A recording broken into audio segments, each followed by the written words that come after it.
Les voy a contar un poco de 3 experiencias de escritura y de edición durante la pandemia, 2 de ellas muy vinculadas con el proceso político del paro nacional colombiano que se dio durante el año 2021, todavía en pandemia, ¿no? Entonces, podemos pasar a la siguiente cartelito, a la siguiente imagen, por favor.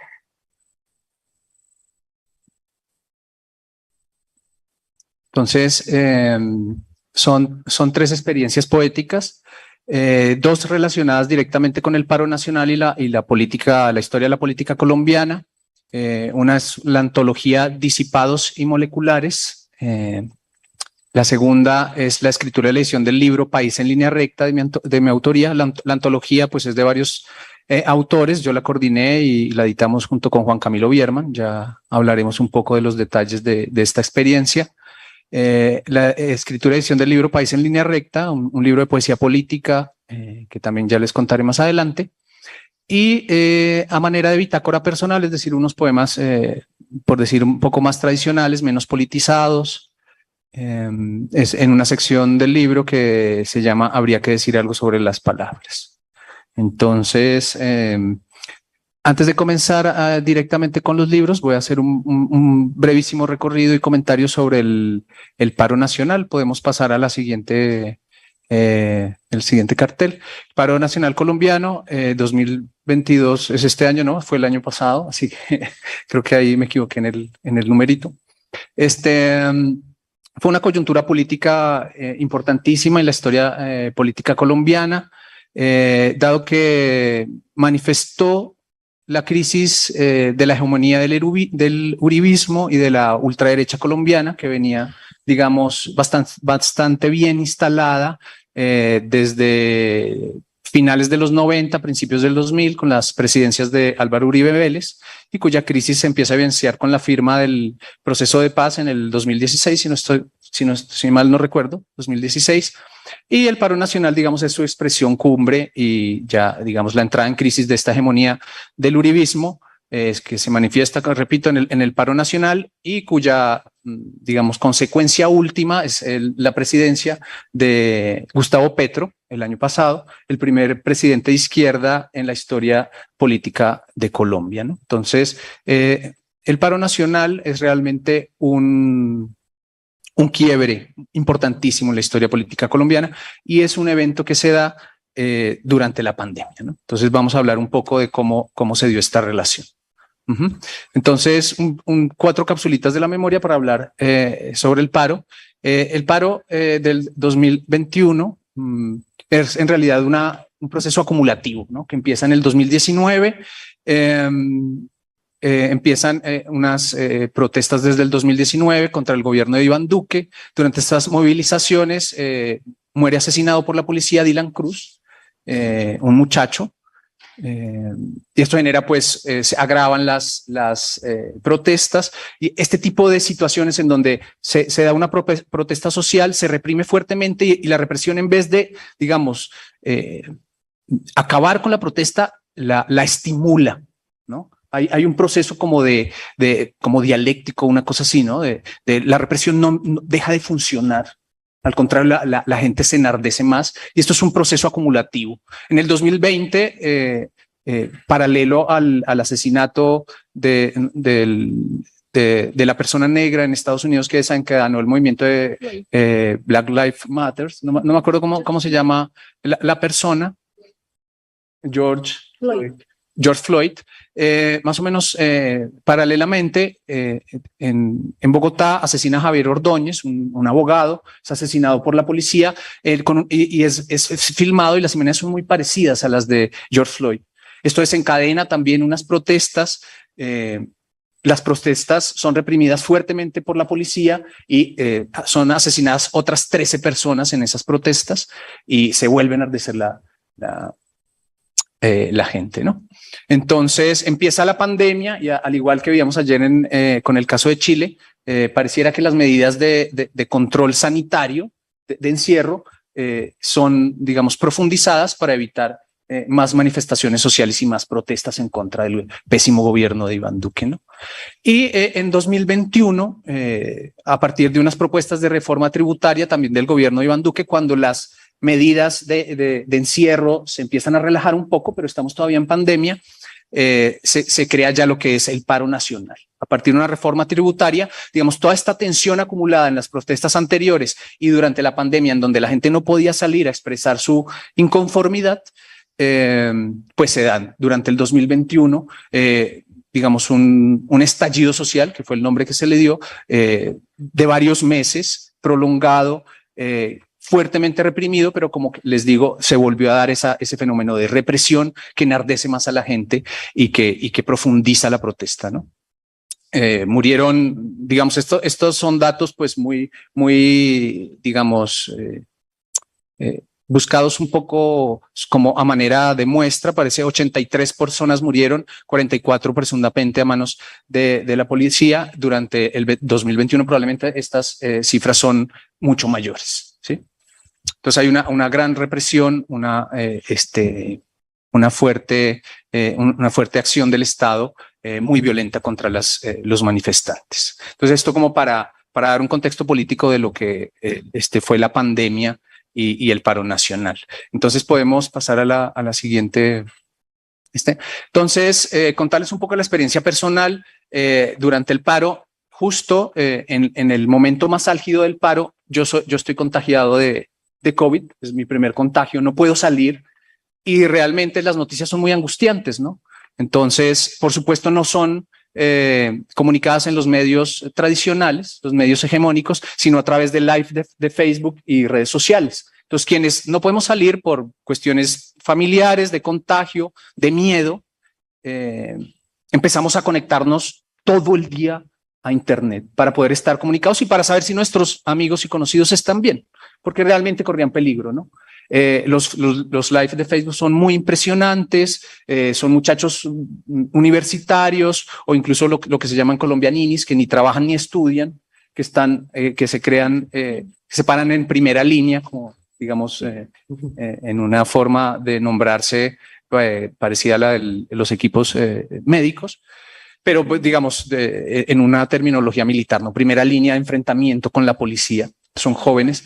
Y bueno, esto es muy impresionante, la cantidad de muertos día a día es angustiante y todos empezamos a vivir una situación de miedo y de impotencia por estar al mismo tiempo encerrados y ver que la represión no tenía precedentes, ¿no? Digamos, por lo menos en las ciudades. Colombia tiene una historia de un conflicto armado rural, pero pues el paro nacional, la violencia y la represión se dio en las ciudades. Esto pues fue muy impactante.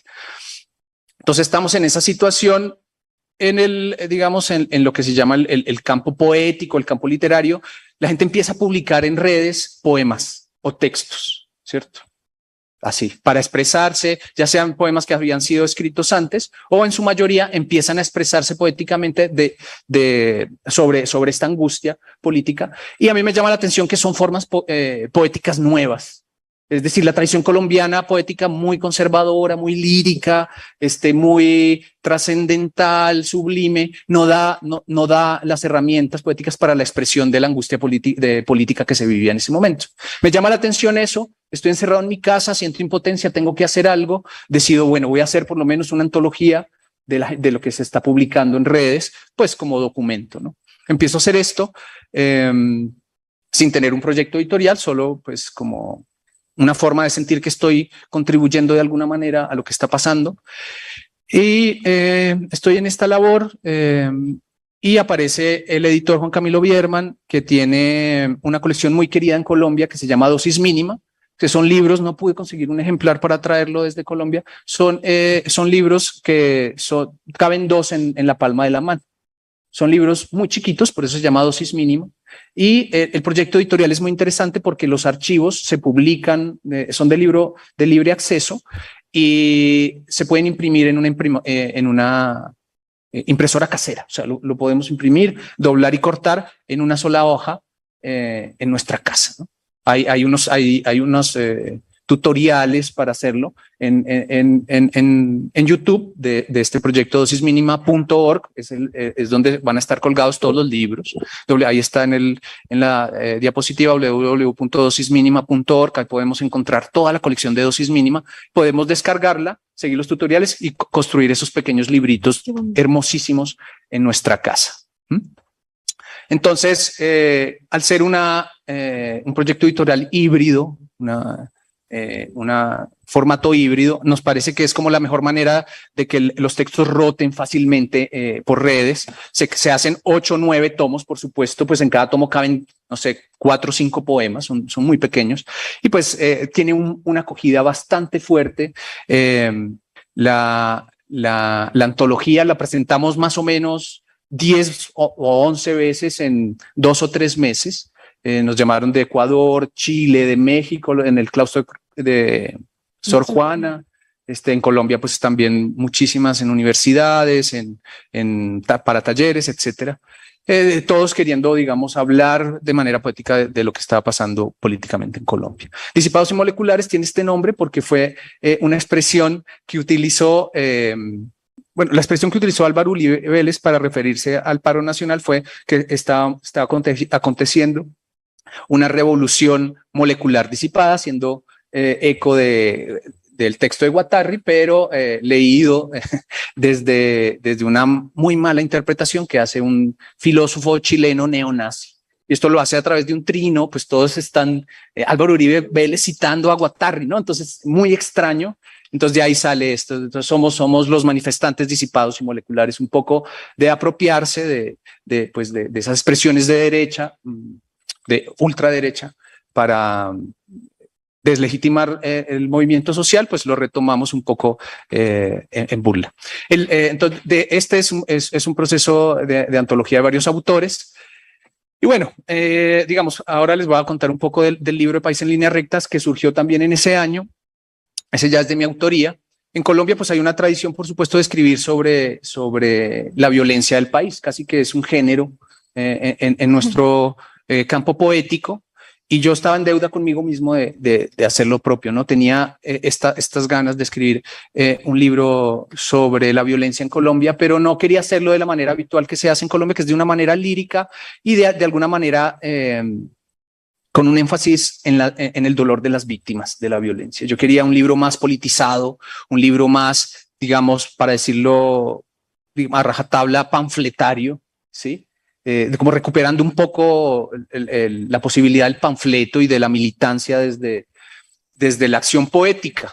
Entonces yo venía con esta idea y no surgía, ¿no? Y a partir de la lectura, de la realización de la antología, empezaron a fluir estos, y bueno, por supuesto de las tensiones políticas del paro, empezaron a surgir unos textos pues más politizados y digamos pude liberarme de esa carga de la poesía colombiana tradicional, lírica, y empecé pues a escribir unos textos más cargados, no sé, de periodismo, de tonos conversacionales, testimoniales, antropológicos, etnográficos, etcétera, panfletarios, militantes. Y bueno, digamos, el texto fue escrito en contexto de pandemia, pero no nombra la pandemia de ninguna manera, ¿no? Entonces, esto me parece interesante y es un texto en poesía que hace, digamos, hace poéticamente un panorama, digamos, de la estructura social de Colombia a través de muchas voces, ¿no? Tenemos la voz del paramilitar, del guerrillero, del presidente, del corrupto, de la señora de clase alta, del militante, del indígena. Es digamos, un libro que intenta la pluralidad de voces en un contexto político, digamos, de violencia en Colombia, ¿no? El libro gana un poco irónicamente una beca del Ministerio de Cultura cuando estaba de presidente Iván Duque, ¿no? Es un libro escrito con odio frente a ese gobierno y es becado por ese mismo gobierno. No sé quién salió perdiendo ahí, ¿no? Si eso habla mal del libro o si habla, digamos, o le metió un golazo a Iván Duque. No sé. Bueno, el libro es de libre descarga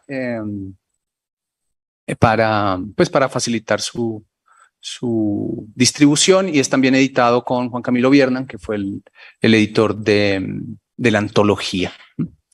Y finalmente, ¿Puedes pasar, por favor? Digamos, ya está, es un libro que también sale, salió el año anterior, o sea, en el primer año de pandemia, al final, donde hay una sección, es un libro, digamos, como les decía, un poco más tradicional, menos para nada político, en donde hay una sección que es una especie de bitácora de los días de encierro, en donde cada objeto se convierte en una metáfora del lector, ¿sí? Y pues pareciera, y es una lectura que no hice yo, sino me dijeron, bueno, pareciera que tú en tu encierro buscas al lector como una forma de poder salir de tu casa, ¿no? O sea, cada objeto de la casa a través de la poesía se convierte en una excusa para salir de la casa, metafóricamente hablando, ¿no? Entonces, digamos, a manera de conclusión y poniendo el énfasis en las reflexiones que trajo, digamos, tanto la antología como la escritura del libro de poesía política, creo que, digamos, toda coyuntura política profunda implica cambios culturales profundos también. Y por lo menos desde mi experiencia como escritor, y creo que lo que se puede empezar a ver ahorita es que así como cambió el panorama político en Colombia a través del paro nacional y pues la nueva presidencia, etcétera, yo creo que desde en el campo literario y pues en la poesía, que es el que digamos vivo como de manera interna, pues creo que ha habido un cambio en las búsquedas, o se han profundizado y se han abierto caminos en las búsquedas de una poesía un poco más contemporánea, un poco más suelta, menos lírica, más narrativa, más con el humor, etcétera, etcétera. Es decir, como que así como el panorama político cambió y se abrió, creo que también el campo, la poesía colombiana está cambiando de una manera muy acelerada, así como su estructura social desde la firma del Tratado de Paz con las FARC, ¿no?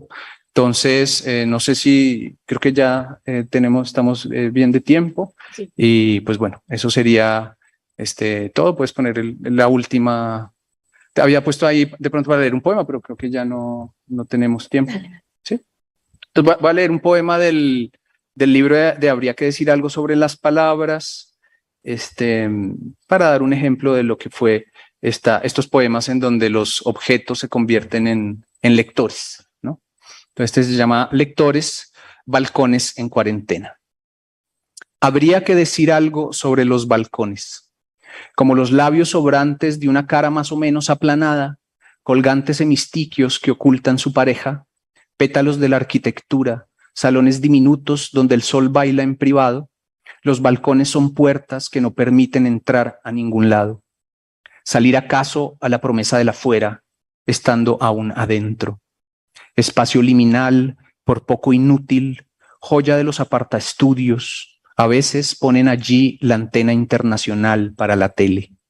Es, si acaso, un resto de la edificación, algo sobrante que sirve apenas para saber que estamos encerrados. Esa burbuja de cemento reventada permite que una ilusión penetre desde el sol hasta la alfombra y que podamos salir a contemplar el camino que la trajo hasta nosotros, soñar con recorrerlo, sentir el viento. Yo salgo a este balcón construido de palabras, a esta imagen del lector que me imagino, para observar no sé qué lejanía, qué profunda ensoñación sobre lo vivo. Y así te agradezco que me saques de mí mismo, lector, tú, mi balconcito. Bueno, muchas gracias.